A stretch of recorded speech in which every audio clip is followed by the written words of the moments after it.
बच्चों, good morning. आशा है कि आप सभी लोग ठीक होंगे।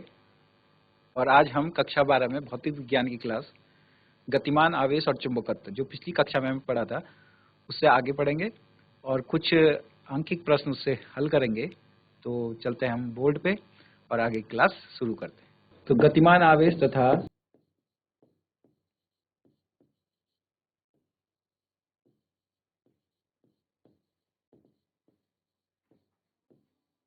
चुंबकीय क्षेत्र।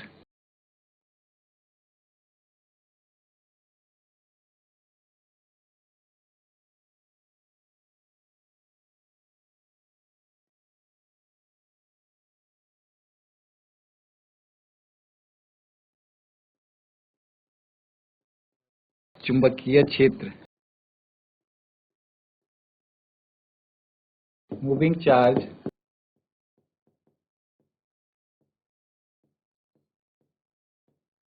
And magnetic field. इसमें जो हम पढ़ चुके थे, उसमें हमने चुंबकीय क्षेत्र क्या होता है उसकी अवधारणा को समझा था।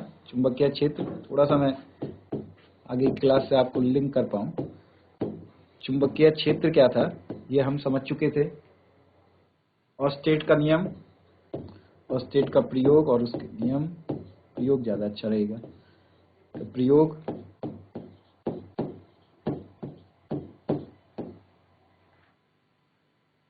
लॉरेंज बल,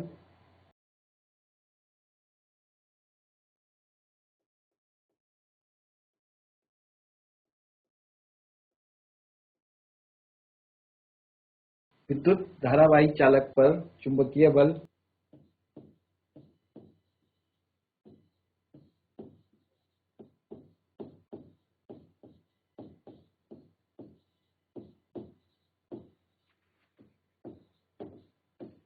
चुंबकीय बल। लॉरेंज बल का सूत्र हमने पढ़ा था, F is equal to Q V cross V. विद्युत धारावाही चालक पर बल F is equal to I B sine theta. और थोड़ा सा हम बायो सेवर्ट के नियम को भी टच कर चुके थे। तो आज हम इसी में आगे पढ़ पाएंगे। थोड़ा बहुत अंकित प्रश्न करेंगे लॉरेंज बल पर आधारित, और इस प्रक्रिया को हम आगे समझेंगे। तो चलते हैं आगे की कॉन्सेप्ट पे, बातों पे। तो बच्चों, जैसे मैं कह रहा था, वहां पे थोड़ा सा एक फ्लेमिंग के बाएं हाथ का नियम, फ्लेमिंग के बाएं हाथ का नियम,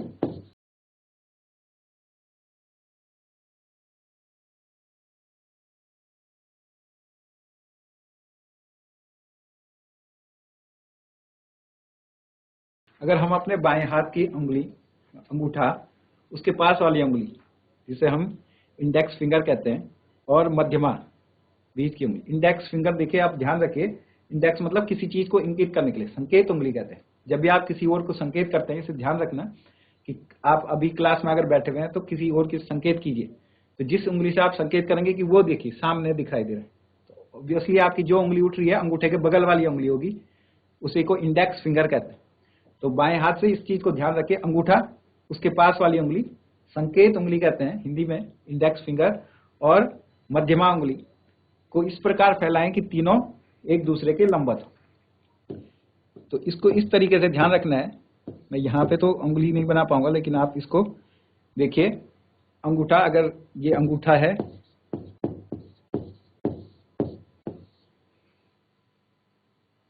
ये संकेत उंगली, फोर फिंगर या तर्जनी,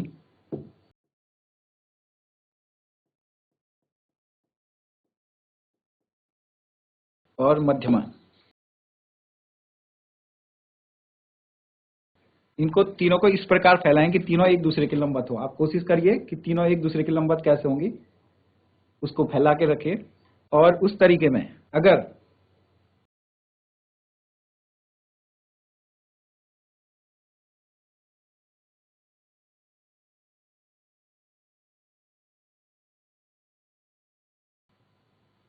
इन तीनों को देखिए, और पिछली बार जो मैंने आपको बताया था, ध्यान कीजिए कि तर्जनी जो है, यानी कि संकेत उंगली जिसकी बात कर रहे हैं वो चुंबकीय क्षेत्र की दिशा की, चुंबकीय क्षेत्र की दिशा की ओर।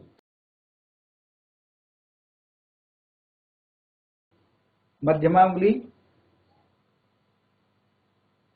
आवेश की कण की गति की दिशा की ओर, यानी कि v गति की दिशा की ओर हो।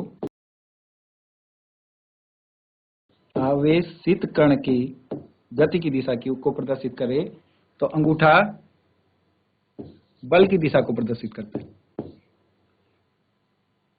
इसको आप ध्यान रखने के लिए FBV। और इसी प्रकार अगर ये तो क्या है, आवेशित गति पर कण पर लगने वाले बल की दिशा है, चुंबकीय क्षेत्र में किसी आवेशित कण पर लगने वाले बल की दिशा फ्लेमिंग के बाएं हाथ के नियम से होती है। इसी प्रकार हमने पढ़ा था F = IBL, चुंबकीय क्षेत्र में किसी धारावाही चालक पर लगने वाला बल। तो उसमें भी आप सेम कॉन्सेप्ट यूज कर सकते हैं। ये चुंबकीय क्षेत्र की दिशा को प्रदर्शित करेगा और यहाँ पे धारा की दिशा I, ये धारा की दिशा I हो जाएगी।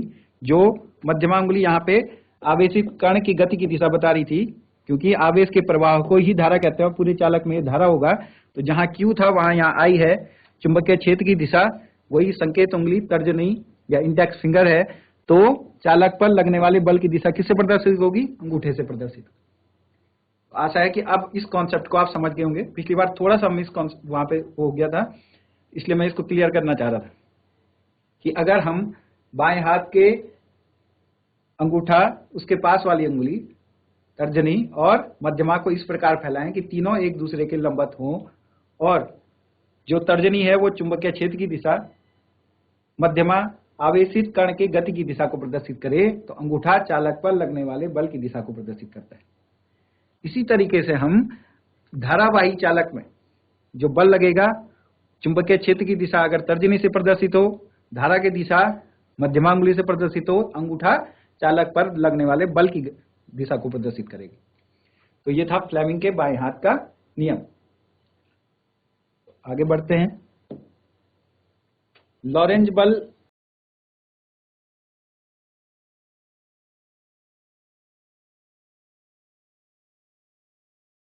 के बारे में हमने पढ़ा था। F = QV×V।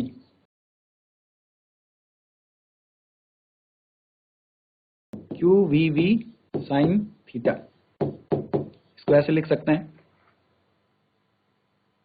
तो आवेशित कण पर जो बल लगेगा उसको हमने, जब कोई आवेशित कण किसी चुंबकीय क्षेत्र में गति करता है तो आवेश पर एक बल आरोपित होता है जिसे चुंबकीय बल कहते हैं।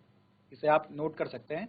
जब कोई आवेश किसी चुंबकीय क्षेत्र में गति करता है तो आवेश पर एक बल आरोपित होता है जिसे चुंबकीय बल कहते हैं।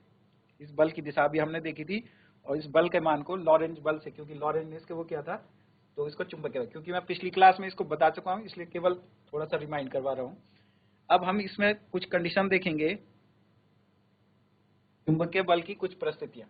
जब थीटा, ये कोण है यहाँ पे थीटा, इससे संबंधित कुछ स्थितियां। पहली कंडीशन है जब आवेश केवल चुंबकीय क्षेत्र में गतिशील है, तब आवेश पर लॉरेंज बल केवल चुंबकीय बल के ही कार्य करता है। केवल चुंबकीय क्षेत्र है केवल अगर लगा हुआ, तो कंडीशन क्या होगी? थीटा बराबर 0 है। थीटा = 0 डिग्री या पाई, यानी कि उसकी दिशा में या उसकी विपरीत दिशा में गति कर रहा है। तो क्या होगा?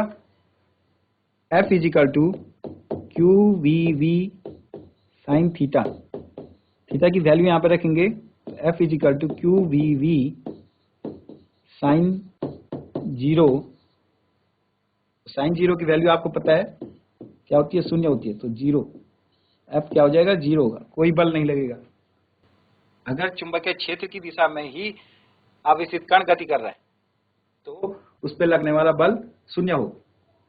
और अगर 90 डिग्री पे है तो प्रवेश करता है चुंबकीय आवेशित कण चुंबकीय क्षेत्र की दिशा के लंबवत गति कर रहा है, तो F = QVV sin 90 डिग्री। क्योंकि sin 90 डिग्री की वैल्यू होती है 1, इसलिए F = हो जाएगा QVV, और ये क्या होगा, मैक्सिमम वैल्यू होगी, अधिकतम मान।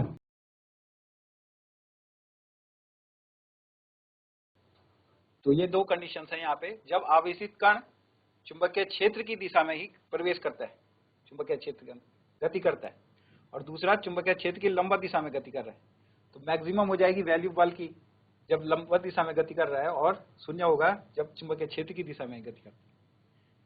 इस पे आधारित हम कुछ क्वेश्चन भी यहाँ पे करेंगे। और थोड़ा हाँ, एक चीज और रह गई थी, चुंबकीय क्षेत्र का मात्रक भी हम यहाँ पे से निकाल सकते हैं इस फॉर्मूले से, F = QVB से। तो B बराबर क्या हो जाएगा, F/Q × V। B चुंबकीय क्षेत्र की तीव्रता है, F बल, Q आवेश, और V वेग। तो यहाँ पे इसका मात्रक हो जाएगा, बल का मात्रक न्यूटन, Q आवेश का मात्रक कूलाम,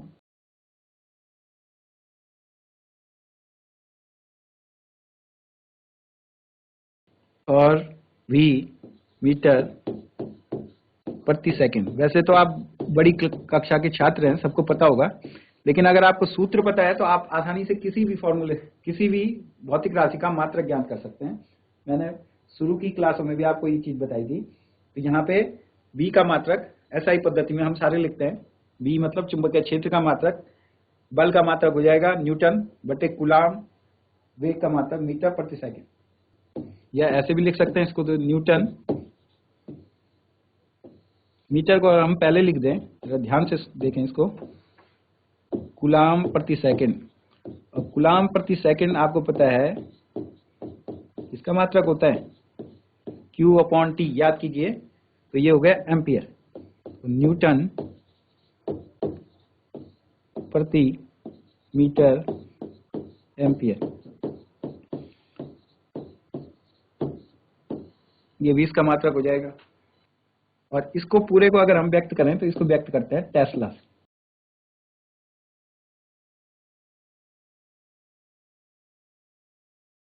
तो चुंबकीय क्षेत्र का मात्रक कैसे निकाला हमने, F = QVB, लॉरेंट बल का फॉर्मूला था। वहां से हमने B बराबर F/QV लिखा, या बल का मात्रक न्यूटन, आवेश का मात्रक कूलाम, वेग का मात्रक मीटर प्रति सेकंड।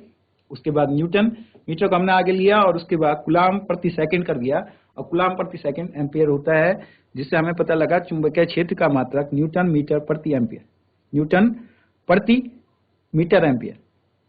एक साथ पढ़ेंगे इसको, तो ये हो जाएगा टेस्ला। इसको टेस्ला कहते हैं, एक टेस्ला।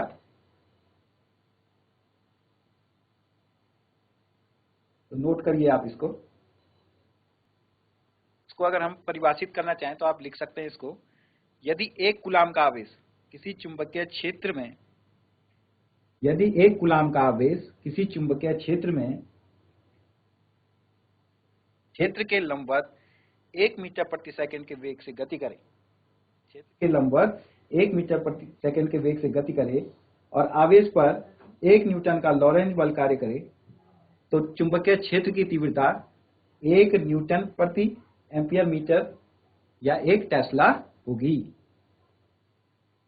यदि एक कूलाम का आवेश किसी चुंबकीय क्षेत्र में क्षेत्र के लंबवत 1 मीटर प्रति सेकंड के वेग से गति करे, और आवेश पर 1 न्यूटन का लॉरेंट बल कार्य करे, तो चुंबकीय क्षेत्र की तीव्रता 1 न्यूटन प्रति एम्पियर मीटर, या 1 टेस्ला होगी। और भी अन्य मात्रक होते हैं, इसके CGS में गॉस होता है, लेकिन अभी आप फिलहाल इसको टेस्ला याद रखिए, 1 न्यूटन प्रति मीटर एम्पियर।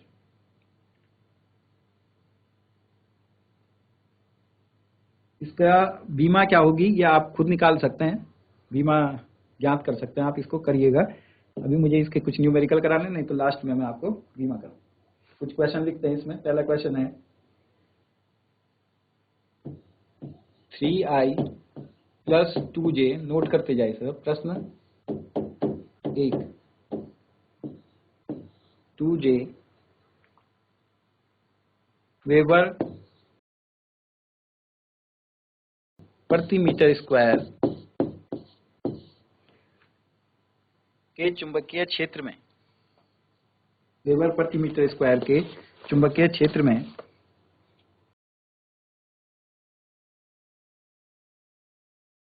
चुंबकीय क्षेत्र में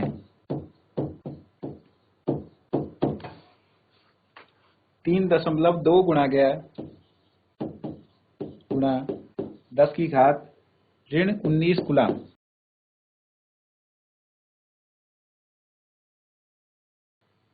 ये आवेश का कण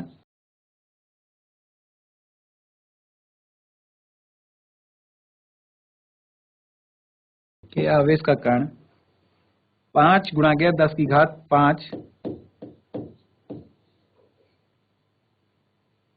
आई कैप मीटर प्रति सेकंड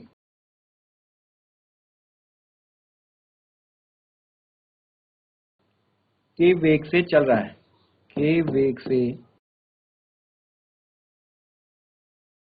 चल रहा है।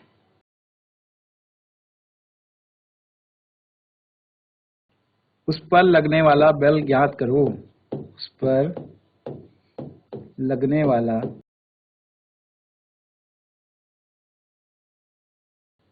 बल ज्ञात कीजिए। ये प्रश्न है, इसमें आपको आई कैप जे कैप दिखाई दे रहे होंगे। हमने पिछले वर्ष सदिश राशियों में पढ़ा था, ये क्या होते हैं, दिशा सदिश। ये दिशा को प्रदर्शित करते हैं, एकांक सदिश जो होते हैं दिशा को प्रदर्शित करने के लिए होते हैं। तो आई कैप एक्स अक्ष की दिशा को, जे कैप वाई अक्ष की दिशा को और के कैप जेड अक्ष की दिशा को प्रदर्शित करता है। तो 3i + 2j वेबर प्रति मीटर स्क्वायर के चुंबकीय क्षेत्र में 3.2 गुणा के 10 की घात ऋण 19 कूलाम के आवेश का कण 5 गुणा के 10 की घात 5 आई कैप मतलब एक्स अक्ष की दिशा से प्रवेश कर रहा है, मीटर प्रति सेकंड के वेग से चल रहा है। उस पर लगने वाला बल ज्ञात कीजिए। तो आवेशित कण पर लगने वाला बल किस फॉर्मूले से ज्ञात करते हैं हम, लॉरेंज बल। जो हमें दिया हुआ है पहले वो नोट कर देते हैं। दिया है, क्या दिया है, चुंबकीय क्षेत्र आवेश का मान है 3.2 गुणा गया 10 की घात ऋण 19 कूलाम। प्रश्न को बेटा जो कुछ भी उसमें राशियां हमें ज्ञात होती है ना उन्हें लिख देना चाहिए, उससे आपको फॉर्मूला भी ध्यान आता है और क्वेश्चन में गलती होने के चांसेस भी कम होते हैं। चुंबकीय क्षेत्र दिया हुआ है B vector = 3i + 2j weber पर मीटर स्क्वायर और वे कितना है 5 गुणा के 10 की घात 5 आई कैप। देखिए आवेश क्योंकि अदिश राशि है और चुंबकीय क्षेत्र और वेक्टर सदिश राशि है, इनके ऊपर सदिश के रूप में इसको प्रदर्शित किया गया है। आई कैप दिया हुआ है तो इसका मतलब आप यहाँ पे जो सदिश फॉर्मूला है लॉरेंज बल का उसे यूज करेंगे। तो फॉर्मूला क्या होगा, F वेक्टर बराबर Q V cross V। F Q V cross V। तब वैल्यू हमारे पास है, Q का मान हमें पता है, V का पता है और V का पता है। अगर हमको सदिश के गुणन आते हैं तो आसानी से हम इस प्रश्न को कर पाएंगे। आप कोशिश करिए कि कर पाते हैं या नहीं। तो बच्चे बैठे हुए हैं क्या कहीं, देखिए यहाँ पे मैं इसको कर रहा हूं। F वेक्टर बल का मान याद करना है Q की वैल्यू कितनी थी 3.2 × 10⁻⁻19 V cross V। V cross V लिखेंगे, V कितना है 3i + 2j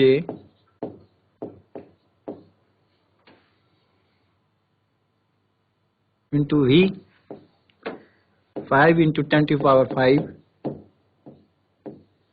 आई कैप। 5 इंटू 10⁵ क्योंकि ये वैल्यू है, सीधे सीधे हम इसको चलिए बाहर ले सकते हैं। अंदर जो हमारे पास बचेगा, देखिए सदिश गुणा में हमें पता होता है i cross i is equal to 0, क्योंकि क्या होता है i का mod of i to mod of i sine 0, sine 0 की वैल्यू 0 हो जाएगी, i cross i is equal to 0 होता है। और दूसरा अगर हम देखें i cross j is equal to k cap, तो इनको ध्यान में रखते हुए आप इसको सॉल्व करने की कोशिश कीजिए। i cross i cap cross i cap is equal to 0 और i cap cross j cap is equal to k cap, इन दोनों से वैल्यू रख करके आप इसको सॉल्व कीजिए। तो क्या वैल्यू आएगी इसकी, ये हो जाएगा 3.2 इंटू 10⁻⁻19 इंटू 5 इंटू 10⁵ बाहर आ जाएगा, अंदर बचेगा 3i cross i plus 2i cross j। तो सॉल्व करके 3.5 इंटू 10⁻⁻19 टू 5 10⁵, ये वाली वैल्यू हो जाएगी 0, 2 इंटू k कैप। ये सब सॉल्व करके कितना आएगा, बड़ी आसान, इनमें कैलकुलेशन कभी भी कठिन नहीं होती बेटा। देखो 5 गुणा गया 2 10 और 10 गुणा गया 3.2 32 इंटू 10⁻⁻14k, या इसको लिख सकते हैं 3.2 इंटू 10⁻13k। के दिशा दिखाएगी। और यहां पे भी मैं आपको एक चीज बताऊंगा, न्यूटन। देखो F की वैल्यू हमारे पास I J, जो हम B देख रहे थे यहाँ पे, चुंबकीय क्षेत्र जो था 3I प्लस 2J था, और विद्युत वो जो आवेश गति कर रहा था उसमें I कैप था। तो बल देखिए K कैप जेड एक्स की डायरेक्शन में है। तो जब फ्लेमिंग के बाएं हाथ का नियम जो हम लगा रहे थे वो यहाँ पे भी वैलिड दिख रहा है आपको,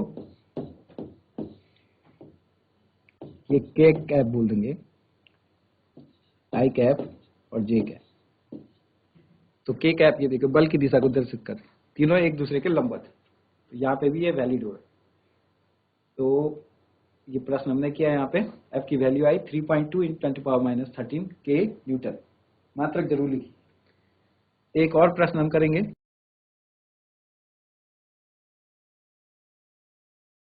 अगला प्रश्न लिखते हैं, यदि चुंबकीय क्षेत्र, प्रश्न नंबर 2, यदि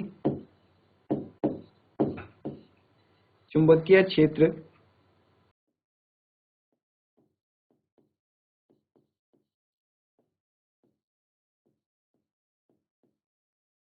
धनात्मक y अक्ष के समांतर, धनात्मक,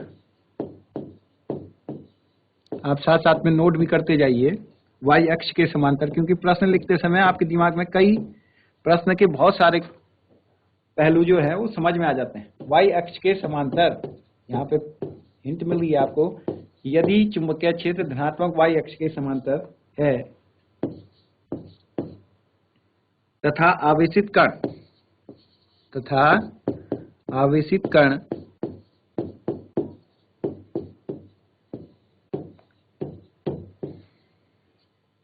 धनात्मक x अक्ष के अनुदिश गतिमान है, धनात्मक x अक्ष के अनुदिश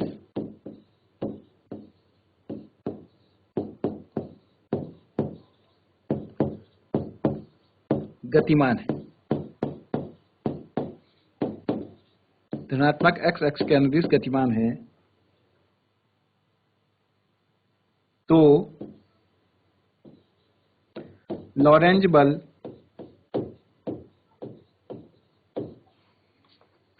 किस ओर लगेगा, जबकि गतिमान कण, लॉरेंज बल किस ओर लगेगा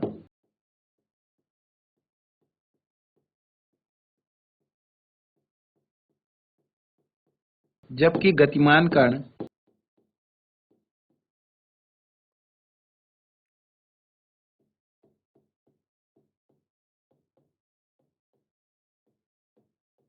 दो ऑप्शन है यहाँ पे, ए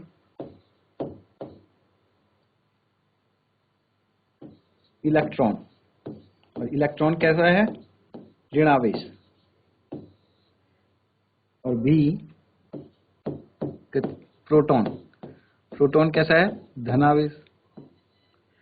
तो हमको ये बताना है कि यदि चुंबकीय क्षेत्र धनात्मक y अक्ष के समांतर है, अब बच्चों थोड़ा सा दिमाग लगाएं, अब चुंबकीय क्षेत्र धनात्मक y अक्ष के समांतर है तो क्या होगा, v vector is equal to, value क्या आ जाएगी इसकी, v vector is equal to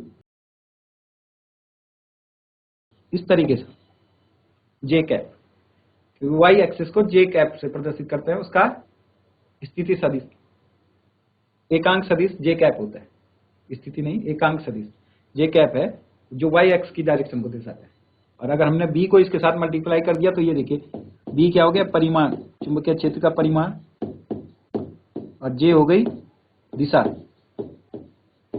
और हमें पता है परिमाण और दिशा जब एक साथ होती है तो कैसी राशि होती है, वेक्टर, इसलिए b vector is equal to b j cap. के बाद हम देखें इसी तरीके से जो वेग की दिशा है वो क्या है, x अक्ष के समांतर, देखिए ध्यान से x अक्ष के अनुदिश है, तो ये हो जाएगा v, बताइए v i कैप, x अक्ष की डायरेक्शन होगी i कैप। इन्होंने कहा इसके बाद प्रश्न है कि अनुदिश गतिमान है तो लॉरेंज बल किस ओर लगेगा जबकि गतिमान कण, पहली कंडीशन में इलेक्ट्रॉन है और दूसरे में प्रोटॉन है, यानी कि पहले में धनावेश है दूसरे में ऋणावेश। तो हमें पता है इलेक्ट्रॉन पे बल जो होगा लॉरेंज बल होगा F vector is equal to Q V cross B,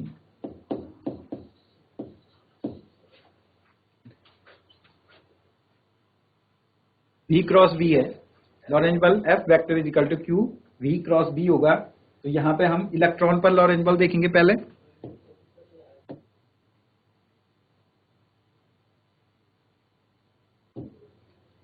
ए क्या था, इलेक्ट्रॉन पर लॉरेंज बल प्रश्न के अनुसार इलेक्ट्रॉन पे आवेश होता है E, लेकिन क्या है माइनस, ऋणात्मक आवेश होता है, तो हम उसको लिख देंगे F is equal to Q की जगह minus E V cross B, और V और V की वैल्यू हमको पता है कितनी है, VI cross BJ, VI cross BJ। तो आवेश की गति की दिशा x अक्ष के अनुदिश है और चुंबकीय क्षेत्र y अक्ष के अनुदिश। तो अब हमको यहाँ पे फिर से हम फ्लेमिंग के बाएं हाथ का I क्रॉस J आ रहा है, तो क्या होगा, I क्रॉस J K होगा माइनस EVB, ये सारे परिमाण थे, I क्रॉस J कैप, तो ये जाएगा माइनस EVB K कैप, तो Z एक्स की डायरेक्शन में। प्रश्न में क्या था कि आवेश, तो लॉरेंज बल किस ओर लगेगा, किस ओर लगेगा, तो अब इसमें हम बता सकते हैं कि ऋणात्मक x अक्ष के अनुदिश होगा, z एक्स के, सॉरी। अतः लॉरेंज बल इलेक्ट्रॉन पर, ये देखिए ऋणात्मक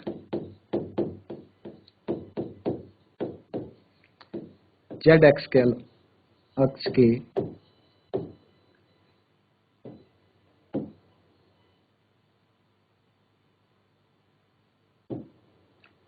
z एक्स के अनुदिश होगा। इसी प्रकार आप प्रोटॉन पे भी करने की प्रयास कर सकते हैं, सेम। प्रोटॉन पे कैसा आवेश होगा, E होगा, लेकिन पॉजिटिव, धनात्मक आवेश होगा।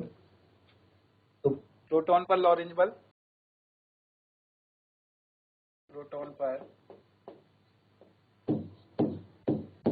लॉरेंज बल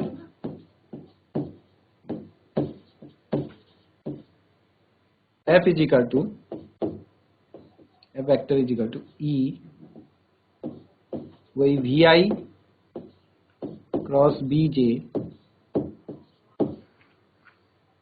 सेम रहेगा, केवल ई चेंज हो जाएगा, तो ये हो जाएगा ई वी वी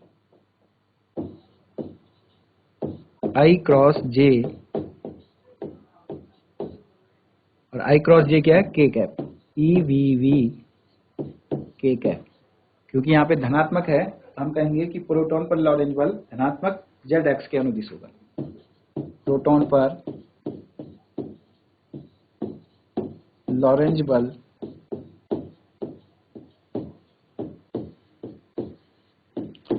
धनात्मक जेड अक्ष के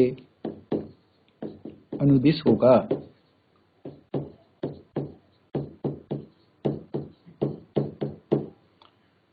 देखिए यहाँ पे केवल कॉन्सेप्ट है। प्रश्न के, जब हम प्रश्न को देख रहे थे, प्रश्न था कि यदि चुंबकीय क्षेत्र धनात्मक वाई अक्ष के समांतर है और आवेशित कण एक्स अक्ष के अनुदिश है, तो आपको वाई अक्ष और एक्स अक्ष, यहाँ पे आपको पता होना चाहिए कि वाई अक्ष का एकांक सदिश क्या होगा और एक्स एक्सिस का एकांक सदिश क्या है।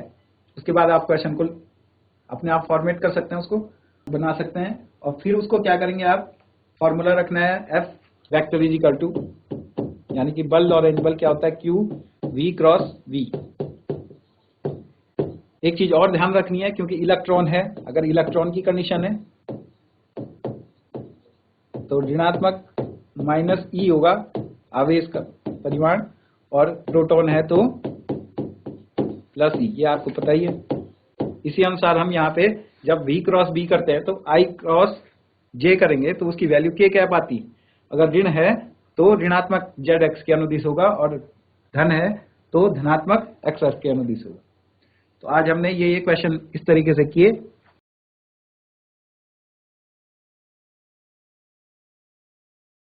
तो बच्चों, आज आपने लॉरेंज बल की अवधारणा को और अच्छे से बेहतर से समझा होगा, और उस पर आधारित प्रश्नों को हमने किया। इन प्रश्नों को करते समय आपने एक चीज ध्यान दी होगी कि केवल अगर आपको कॉन्सेप्ट पता है तो कॉन्सेप्ट के आधार पर आप इन प्रश्नों को आसानी से सॉल्व कर सकते हैं।